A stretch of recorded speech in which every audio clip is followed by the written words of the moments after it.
Hello students, मैं खालिदा आप सबको अपने एनसीईआरटी साइंस चैनल में स्वागत करती हूं। आज मैं क्लास 6 की चैप्टर नंबर 11 पढ़ाऊंगी। इससे पहले हम लोग 10 चैप्टर पढ़ चुके हैं।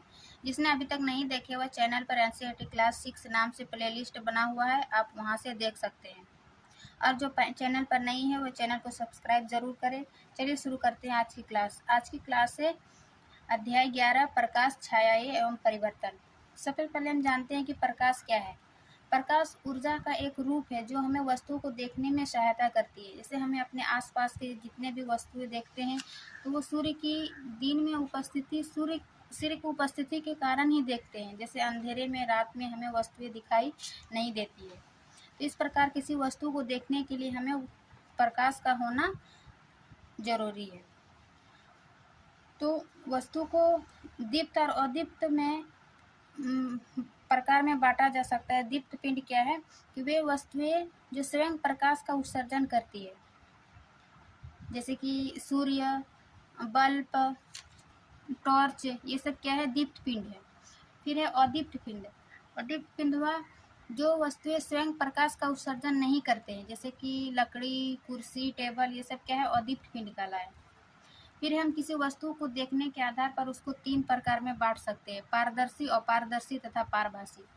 पारदर्शी क्या हुआ, जब प्रकाश को अपने में से होकर जाने देती है तथा हम इनके दूसरी ओर की वस्तुओं को देख सकते हैं, उसको पारदर्शी कहते हैं। जैसे कि कांच, शुद्ध वायु, शुद्ध पानी। कांच को जब प्रकाश उस पर पड़ती है तो प्रकाश अब उस कांच की आर पार हो जाती है और हम दूसरी ओर की वस्तुओं को देख सकते हैं। तो ये पारदर्शी का उदाहरण हुआ।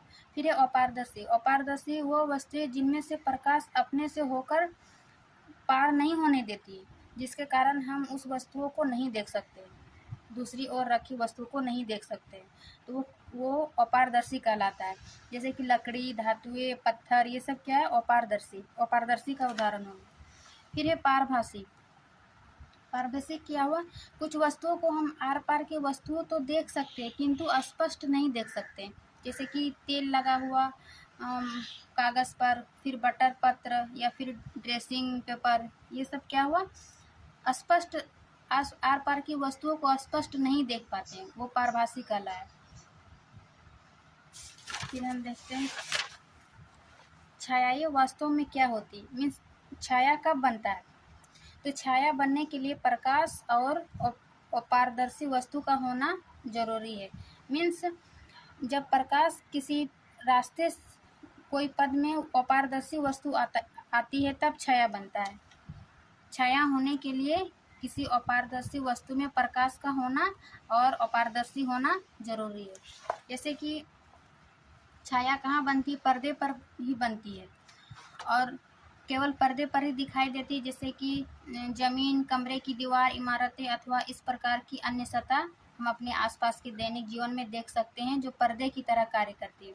और छायाओं से हमें क्या होता है, छाया से हमें वस्तुओं की आकृति के बारे में जानकारी प्राप्त होता है। जैसे उंगली से छाया का बनना दिखा रहा है। फिर है सूची छिद्र कैमरा। सूची छिद्र कैमरा क्या है, मीन्स जैसे प्रकृति में हम बहुत सारा वृक्ष है और सूर्य की किरण जिस पर पड़ती है, पत्तियों के बीच खाली स्थान रहता है तो हम प्रकाश की किरण से उस वस्तु को देख पाते हैं। मीन्स सूची छिद्र की तरह कार्य करता है।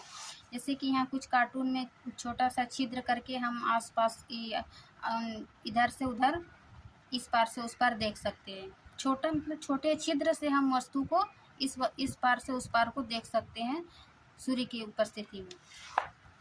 फिर है प्रकाश सरल रेखा में गमन करता है। इसका परीक्षण करने के लिए एक मोमबत्ती को जलाए और फिर एक सीधी पाइप की सहायता से मोमबत्ती का जलना देख लेते हैं। फिर वही दूसरी ओर मोमबत्ती का जलना जब पाइप को टेढ़ा मेढ़ा तिरछी मुड़ी हुई पाइप से देखते हैं तो हम मोमबत्ती का जलती हुई नहीं देख पाते। इससे स्पष्ट होता है कि प्रकाश सीधी रेखा में गमन करती है।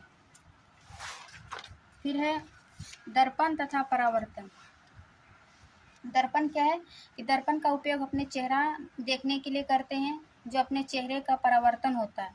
मीन्स दर्पण में क्या है, हम अपने ही चेहरा का परावर्तन देखते हैं।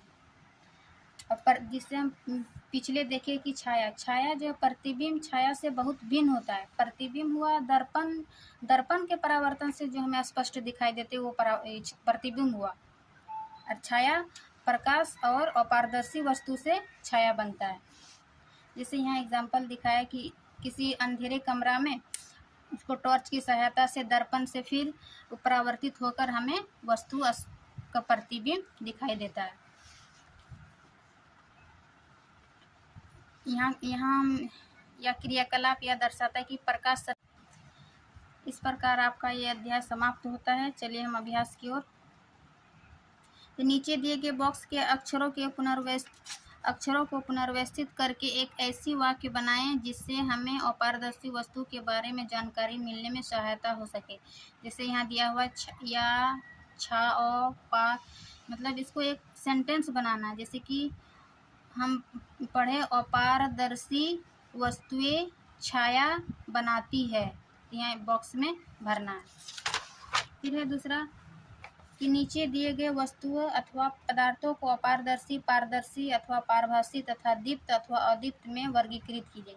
इतना एग्जाम्पल दिया हुआ, हम जिस प्रकार अपारदर्शी का उदाहरण दिए, लकड़ी, पत्थर, पारदर्शी, ये सब चुन चुन के वर्गीकृत कर सकते हैं। फिर क्या आप ऐसी आकृति बनाने के बारे में सोच सकते हैं जो एक ढंग से रखे जाने पर वृत्ताकार छाया बनाए अथवा दूसरे ढंग से रखे जाने पर आयताकार छाया बनाया जाए। तो इसको कुछ स्थिति में परिवर्तन करके इसकी छाया आयताकार बनाया जा सकता है वृत्ताकार से। फिर किसी अंधेरे कमरे में यदि आप अपने चेहरे के सामने कोई दर्पण रखें तो क्या आप दर्पण में अपना परावर्तन देखेंगे? नहीं, दर्पण छाया देखने के लिए क्या है, किसी चेहरे के सामने दर्पण अपना परावर्तन देखेंगे नहीं। परावर्तन देखने के लिए हमें क्या, प्रकाश का होना जरूरी है, इसलिए अंधेरे कमरे में हम नहीं देख सकते। तो ये थी आपके अभ्यास। हम आपको शॉर्ट नोट्स की ओर दिखाते हैं। शॉर्ट नोट्स आप लोग बनाकर जरूर रखिए इस अध्याय का। जैसे प्रकाश एक रूप है, जो ऊर्जा का एक रूप है जो हमें वस्तुओं को देखने में सहायता करती। फिर दीप्त पिंड, अदीप्त पिंड, पारदर्शी, अपारदर्शी। यह नोट करके लिखे कि जब प्रकाश के पद में कोई अपारदर्शी वस्तु आती है तो छाया बनती है। छाया बनने का ये शर्त है अपारदर्शी वस्तु और प्रकाश का होना। फिर पारभासी, फिर दर्पण तथा परावर्तन में भी हम देखें कि दर्पण का उपयोग हम चेहरा देखने के लिए करते हैं, जो अपने चेहरे का परावर्तन होता है। और प्रतिबिंब छाया से बहुत भिन्न होता है। प्रतिबिंब क्या होता है कि दर्पण परावर्तन से हमें स्पष्ट दिखाई देता है, और छाया अपारदर्शी और प्रकाश का होना में छाया बनता है। तो इस प्रकार यह अध्याय हमारा समाप्त होता है। मैं आशा करती हूँ कि आपको यह अध्याय अच्छी तरह से समझ में आ गया होगा, और चैनल को लाइक एंड सब्सक्राइब ज़रूर करें ताकि आगे आने वाले वीडियो आपके लिए हेल्पफुल हो। Thank you.